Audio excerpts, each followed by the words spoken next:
Hello, this is Simon Brew. I'm the editor of Film Stories magazine, and a very warm welcome to a very special episode of the Film Stories podcast. Come with me. And I show you how deep the rabbit hole goes. And movies that had stories. That the story just sucks them in. This is just the beginning. Stories. We would be honored if you would join us. Hello, and a very warm welcome to Film Stories with Simon Brew. I am Simon Brew, as always. That's all you need to know about me. The aim of the podcast, though, well, it's given away in the title. I'm here to talk of the stories of film, and I tend to talk about development stories, production stories, marketing stories, release stories, all the ingredients, really, that go towards making the films that we know and sometimes love, just that, the films that we know and sometimes love. The films I tend to cover on this podcast, they lean more towards the mainstream than anything else. They're films I'm interested in or invested in to some degree. I try not to do snark. I try not to punch down. This podcast is a celebration of cinema and a real appreciation just how hard it is to get a film off the ground. What you've happened upon here, though, is one of my occasional special episodes of the podcast where I bring in a filmmaker to talk about their latest release and stroke or their body of work. And I'm absolutely thrilled to be joined by someone I've wanted to talk to for years, Juan Antonio Bayona, who's co-written and directed the Oscar-nominated film Society of the Snow that's currently enjoying, at the point this has been recorded, an enormous amount of success on Netflix. It's also been nominated for a pair of Academy Awards for Best Makeup and Hairstyling and also for Best International Feature Film.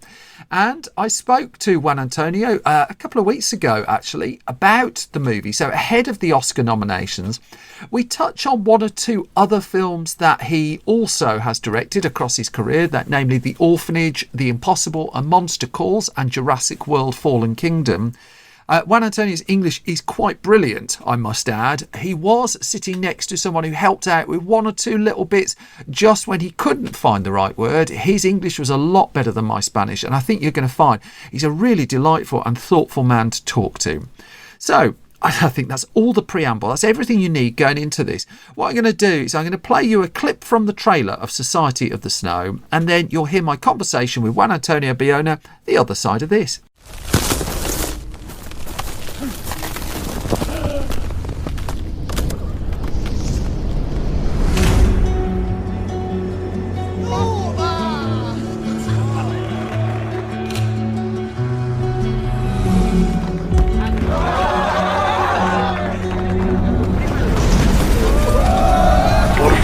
Abróchense cinturones.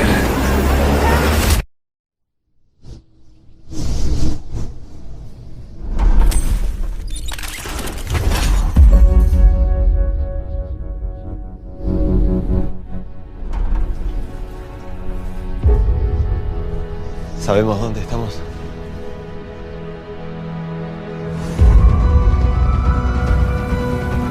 Mírame los ojos. Mírame los ojos. El avión no se ve. Y aunque pasen por encima nuestro, no van a ver. ¿Qué pasa cuando el mundo te abandona? Cuando no tenés ropa y te estás congelando. ¡Vamos a llegar hasta arriba! Cuando no tenés comida. That was a clip from Society of the Snow, the latest film from Juan Antonio Bayona. I'm absolutely thrilled that he's joining me for a Film Stories podcast special today. Hello, Juan Antonio. How are you? I'm very good. How are you, Simon? I'm all right. Thank you very much. And just as we were about to talk, I got a press release through, which is telling me that Society of the Snow is not only the most watched film on Netflix globally at the point we're recording, but this is the really interesting bit for me. In the UK too, it's a non-English language film that's in the #1 spot. That, even if you hadn't made that film yourself, that sort of feels important, doesn't it? We always love the appreciation from the audience, but at the end you're doing a film for the audience. We've been very lucky in UK with my films. The Orphanage and The Impossible did very well. Yeah. Of course, Jurassic World did very well also. I've heard of that too.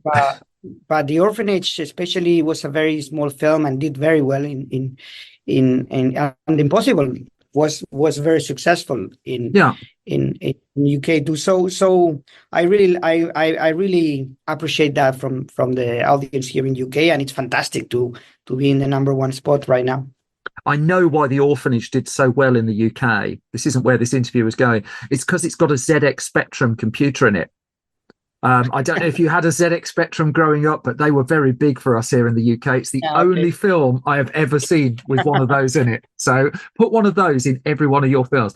No, it's the point that it's a non-English language film that's been embraced by an audience. And as much as, Parasite was supposed to open the floodgates, I'm not utterly sure that it did. And yet here it is as the #1 movie. And so I did just want to touch and recognise that, because that feels like something to me. It is, though, interesting talking to a filmmaker when their film has been out for a couple of weeks, because I'm just curious, because this has been in your life a long time. How closely do you monitor this bit? Once the critics have had their bit and it's gone over to the audience, how close are you to the audience response to your film? In this case, for example, I've been touring a lot on cinemas, introducing the film. I'm still doing it. So as I'm going to be back in Spain on Friday night, and on Saturday I'm visiting a multiplex introducing the film. Sunday I'm doing another introduction in another cinema. I love the fact that the movie is doing fantastic. It's incredible. It's going very well in Netflix. But at the same time, the people is still watching the film in cinemas in Spain. So I really like to support also that. So it's great to be also with this film, because the reactions from the audience are so good that it's kind of great after what it was to shoot a movie like this. It was so hard. It was difficult to accomplish, and every day on set, the weather conditions were so difficult. It took us a long shoot, 140 days.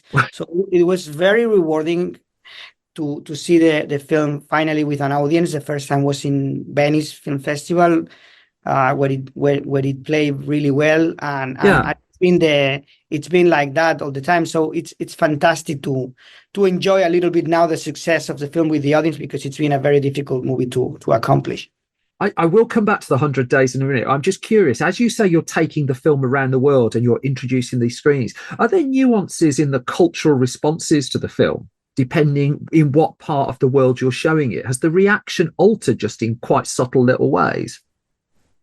Yeah, this is a movie that tries to talk about the story of these people, but it touches something that is universal. Yes. From the moment that I had to work in the story of 16 survivors, not counting the dead, so it was 45 passengers, you really need to find what is the common denominator of these people. By doing so, because they were so different, you are finally touching what is the essence, and the essence is something universal. So when you play the movie in France, or you play the movie in Spain or US, it has this universal appeal that talks to everybody, because that was part of the exercise, to get to the essence of the story and to touch the most mythical or universal aspect of it. You said when you were making A Monster Calls that you touched previously on themes in The Orphanage and The Impossible. The unifying factor was characters finding themselves in a very intense situation with death on the horizon. Yeah. And you seem to be visiting, well, clearly you're visiting that from a very, very different angle this time. What is it about that fascinates you? I think it's something that, I don't know, is something that it's there all the time. Probably I need to talk to my therapist to understand why it's in there, but it's something that I feel attracted to. Most of them are coming of age stories, even this one. Absolutely, especially this one. Yeah, especially this one, because they were so young. They were from 18 to 25. Yeah. There were people that it's not that they haven't seen the snow ever. It's some of them haven't seen a mountain. you know. So, and suddenly they found themselves in the middle of this geography, you know, and in that situation, and it's about growing up in a forceful way, you know. You are pushed to grow up in a very interesting way, and it takes the best of you. There's one line that I love from the survivors, Daniel Hernandez. He said, "We were never better persons than in the mountain." So what I love is I like to address this darkness, but to find light in it. I'm not a pessimistic or a nihilist director. I'm quite the opposite. I hate cynicism. I get that sense completely. That's why I asked the question. It's just like both you and your films aren't downbeat films to me. They're challenging, but they're not downbeat. And the thing you just said about coming of age, I mean, my colleague in his review of the film, and we both really liked it, his last line was, "It's a chilling coming of age story." That's his takeaway from it. These young adults who are having to make decisions that, with the best will in the world, when you're 20, you should be deciding what coat to wear.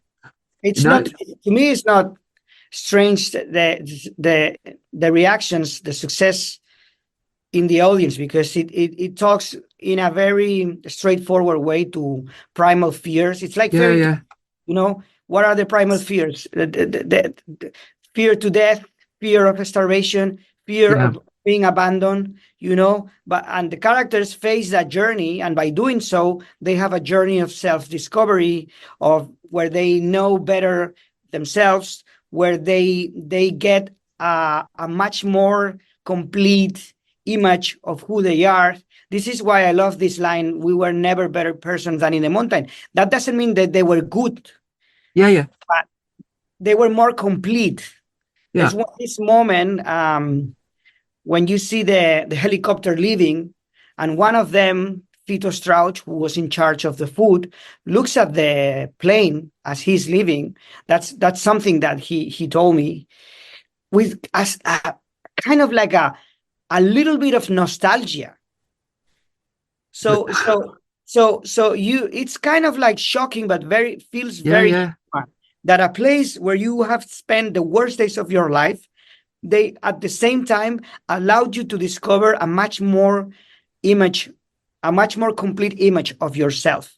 And the intensity they live there, it's kind of like it creates this kind of attachment, you know. When he's leaving, he's looking back as he was living kind of home, you know. So you talked, when you made The Impossible, that you felt that you were the messenger of the people involved, that you threw yourself into the research of that. And this, I think, is pretty well known. This has been in your life for about 10, 11 years now. And in the midst of conversations you've had, you've said about how you talk to the survivors, and you shared some of their stories. But also, I'm really fascinated that you talk to the people around the survivors as well. And I'm curious what you got from them, because the survivor stories clearly are feeding directly into the film. But what did you get from the broader ecosystem?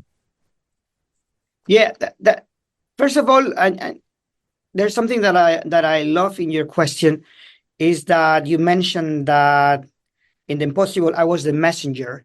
I felt the same here. That's why I love all the time to mention Paulo Vierci's book.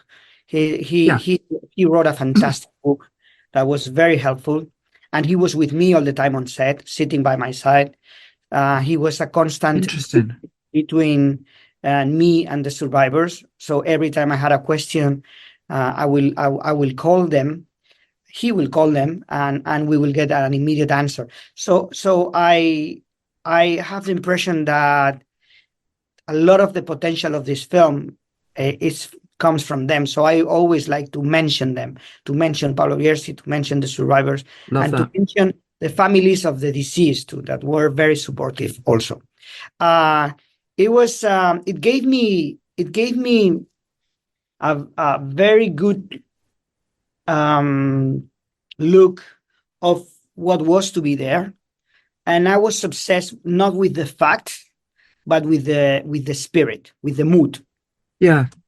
I was more interested in creating a movie that felt like an emotional journey and not like the chronic of I didn't want to. For example, Alive is a great book. I think it's an extraordinary account of what happened in terms of the fact. Yeah. But in terms of the spirit, it lacks the potential of Society of the Snow, because Society of the Snow was written 35 years after the plane crash, and it has all the unanswered questions that these people had been doing themselves for almost 40 years, all the thoughts on trying to find the meaning of what happened. And that's what I was more interested in getting into that psychological or spiritual layer. To me, it's more about the spirit and less about the fact. So talking to the survivors and the families of the deceased or the friends of the deceased was very important to get details that will allow me to get there, get to those moments where you arrive to where you want to go by small gestures, looks between the actors, or details in the story. But at what point in that process? So I've got it that you optioned the book after 2012, I think it was, just after the Impossible.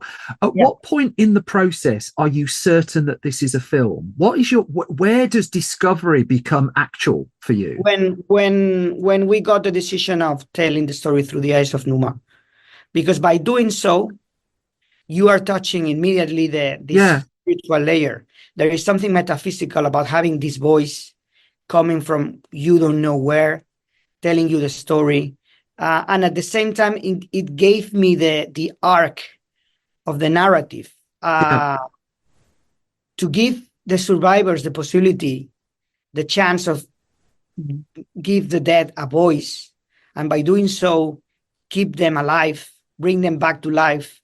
It was a beautiful way of saying thank you, because the dead were the ones that made their lives possible.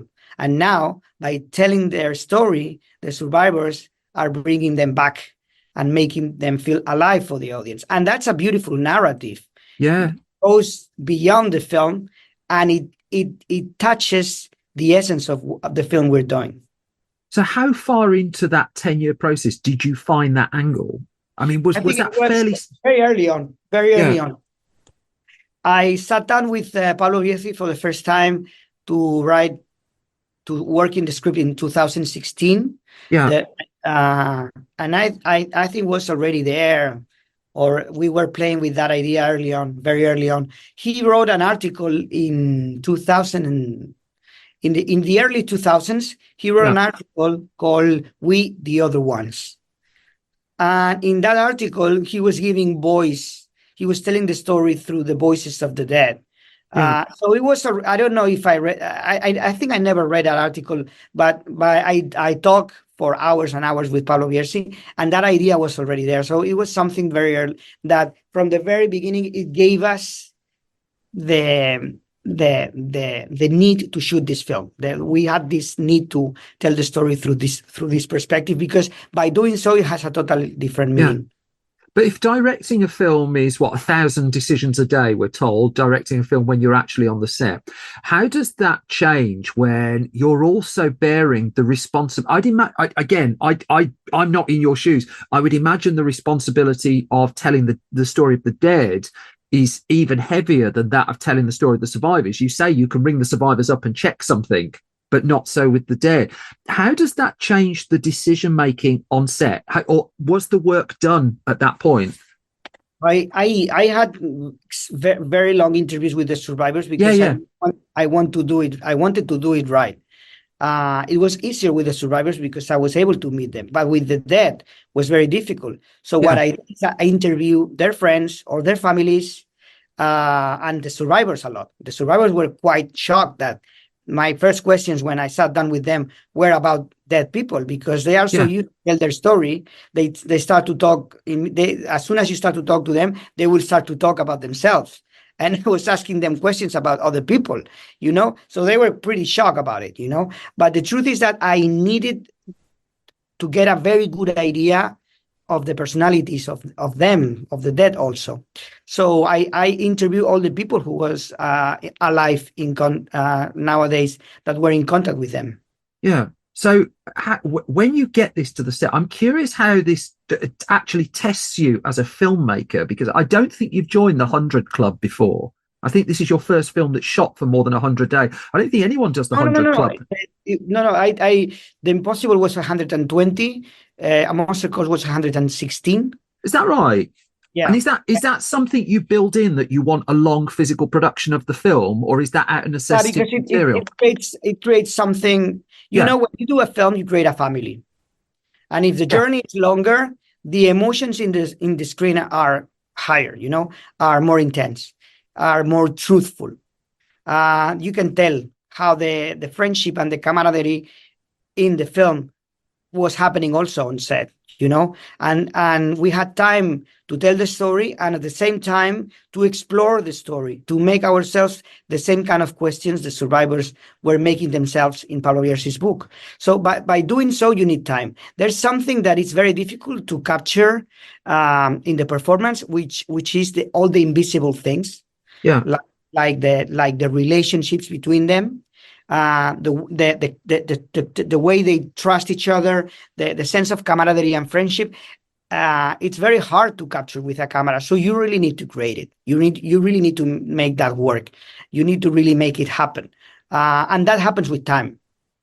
You know, it's fascinating, because it sounds to me like the most expensive film you made, Jurassic World, was the one where you had one of the fewest amounts of time on set. Then, that when you're doing when you're generating the films yourself, you can build in that you require this to be able to get it done. You seize that control. It's always a priority to me, the amount of shooting days. When we produce a film, Jurassic World was more like a directors for hire. You know, I get that. You know, I was working for them at the service of their film.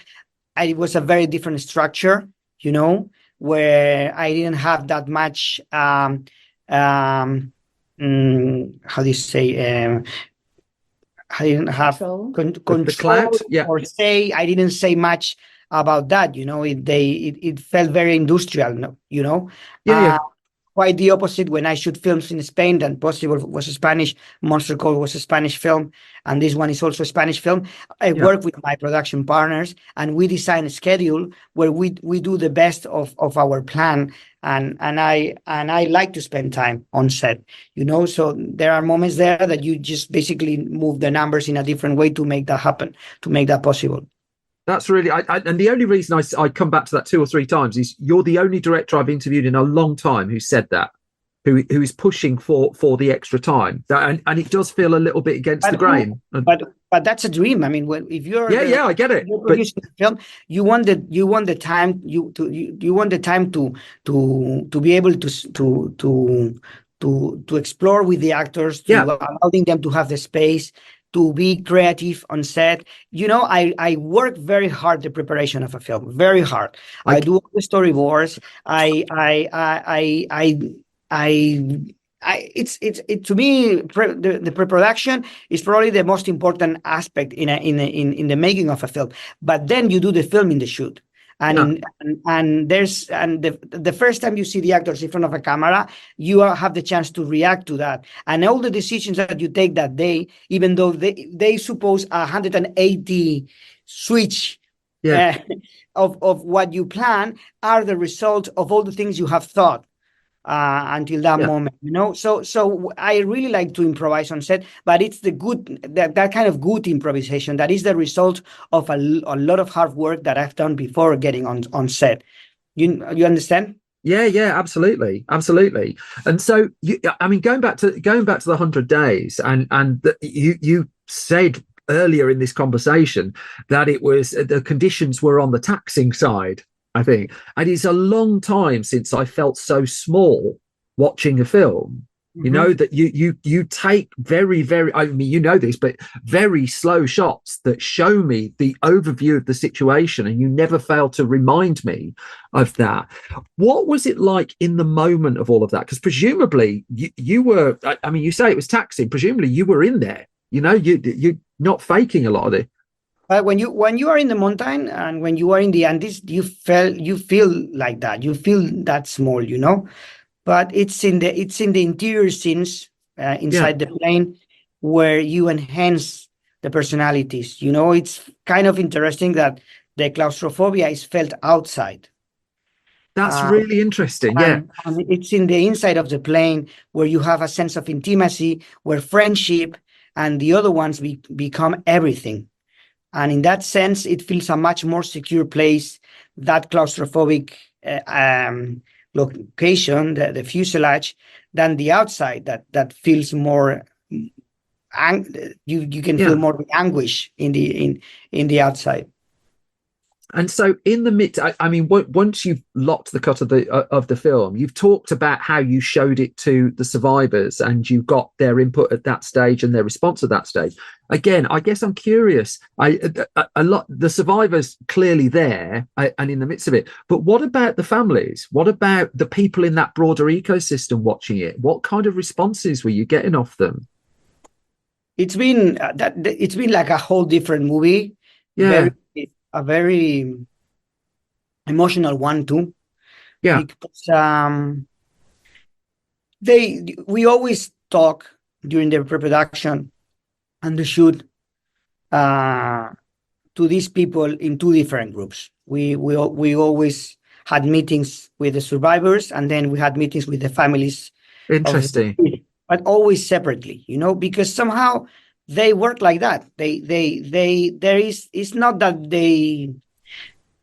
they have a bad relation, because actually some of them are related to each other. Like some of the survivors are families with the families of the deceased. So they have strong connections. But it's true that there was kind of like a barrier in between them. Yeah. Sometimes it's kind of like an auto-impose, you can say that. What, sorry? Auto-impose, Imposition. Like it's an imposition that they do themselves. It's kind of like barrier of silence, you know, where they don't talk about what happened. And that's been there for more than 50 years.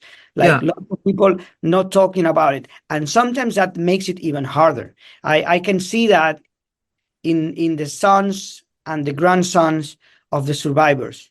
They wanted to know more about the story, but they didn't talk that much, or they didn't know much about what happened, because even the survivors were not telling them. So the moment we showed them the film for the first time, there was one of them, Gustavo Cervino, who decided to put everybody in the same room and stop treating them separately. So we found ourselves 5 days before the world premiere in Venice, doing a screening in Uruguay, in Montevideo, with 360 people, all related to people in that plane. All families from the people who was in that plane. Death and survivors together for the first time. We were super scared because That sounds terrifying. Yeah. And of course, most of them were very scared. But there was a huge applause at the end. It was very emotional. People hugging each other. People who didn't talk about what happened in 50 years, talking about it. I remember like Adolfo Strauch, one of the survivors. His son told me that after watching the film, they spent 3 days, all the family gathering together with Adolfo, talking about it. They did like 3 days in a row, like where they did a great lunch, where suddenly Adolfo was talking about what happened, and all the families knew about what happened in the plane, because they didn't talk to them. And the same with the survivors and the families of the deceased. Suddenly, the last time I was in Montevideo, I went to an event from the families of the deceased, and the survivors were there, and they were together. So I think this film has kind of helped them to break this kind of like barrier, invisible barrier that they had in between them.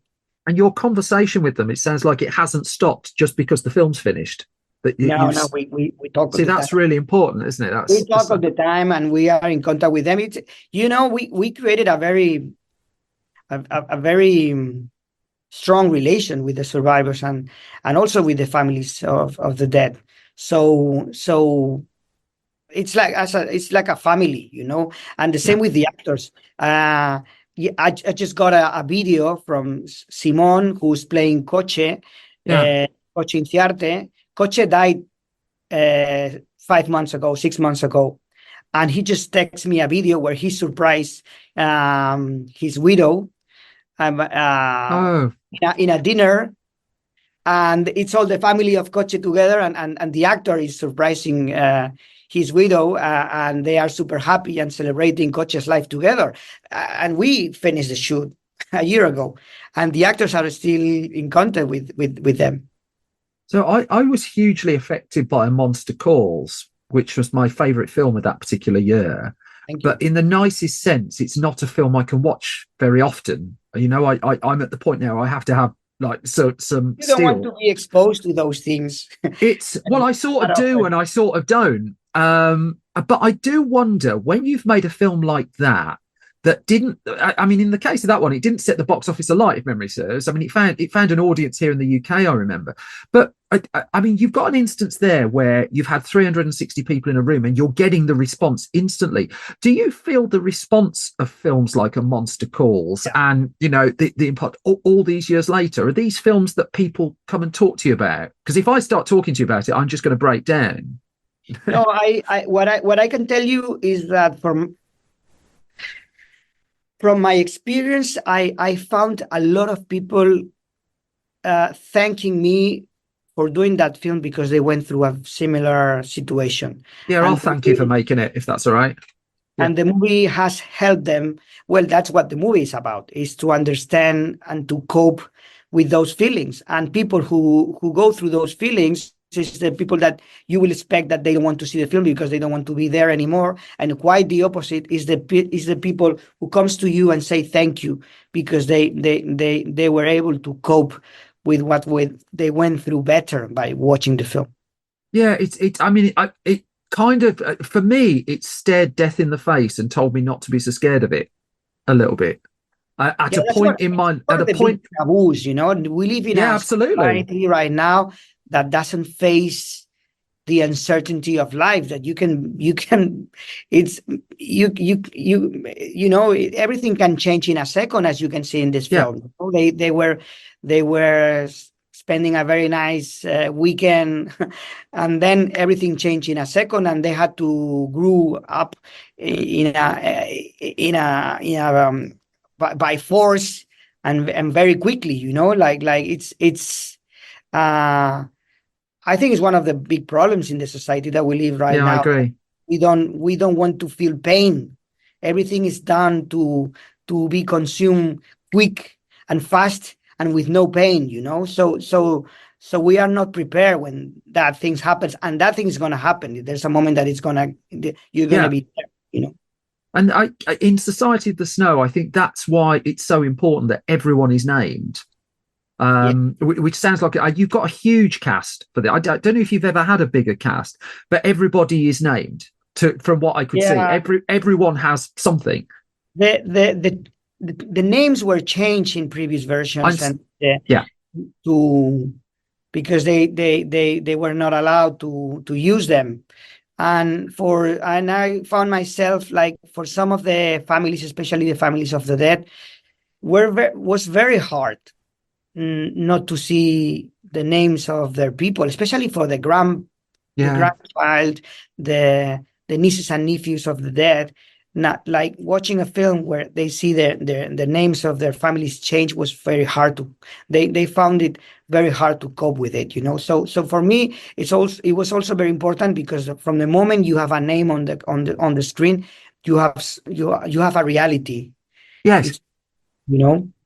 Incredible. I mean, we're pretty much out of time, sadly. I could talk to you for a very, very long time. I'm just curious. So if you started researching this around the time of The Impossible, and it's taken, 10, 11 years to get this far, what did you start researching around the time you were making A Monster Calls that we're likely to see next?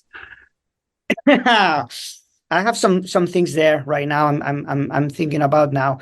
There is already. It was already out. I'm preparing a film on the Spanish Civil War that is based on one of the best books ever published on the subject. It's called A Sangre y Fuego, in I don't know, in Blood and Fire, and it's a book written in 1937 that is considered to be probably the best book on the Spanish Civil War. It's a massive project. I don't know if I'm going to be able to make it, because it needs to be shot in Spanish. But it's something that I'm working on at the moment. So there was a point where I think it was Clint Eastwood when he was making Unforgiven. And I was only a kid when I was reading the interview. And he said that he found the story and then had to wait 10 years to tell it because he, as a filmmaker, wasn't in that position to tell it. I wonder if, just to tie this up, I wonder if you felt that a little bit with Society of the Snow. I'm feeling that a little bit with the story you've got next. I read the same. It's very interesting. I read the same from Steven Spielberg. He mentioned that shooting The Color Purple helped him to make Schindler's List better, which I understand why he's saying that, and I can apply that to me. I think that to shoot The Impossible was a very good training to me to shoot Society of the Snow, and I'm very proud of both films. Yes. But you can tell that Society of the Snow has a reach that it's kind of touches something that feels more complex. The Impossible is about a kid. It's about this family, but you have this kid in the center who does what he has taught, and then he gets the recognition. There's this beautiful last scene between mother and son where they say, "I love you," in the plane, when they are leaving Thailand. But in this film, you have a character in the center who does what is considered to be the right thing, and he doesn't get the recognition. And by doing so, that feels a lot more complex and touches humanity from a complexity that makes it even more interesting somehow. So I think in that sense, Society of the Snow is has done one step forward in terms of the complexity of what means to be alive, what means to be human. And in that sense, I think The Impossible was a good preparation for this one. Juan Antonio Bayona, this has been an absolute thrill talking to you. Thank you so much for your time, and huge congratulations on your film as well. More ZX Spectrums in your next films, though. Thank you so much, Simon. Thank you. And that was my conversation with the wonderful Juan Antonio Bayona, the Oscar-nominated Juan Antonio Bayona, for Society of the Snow, which is available to watch on Netflix now.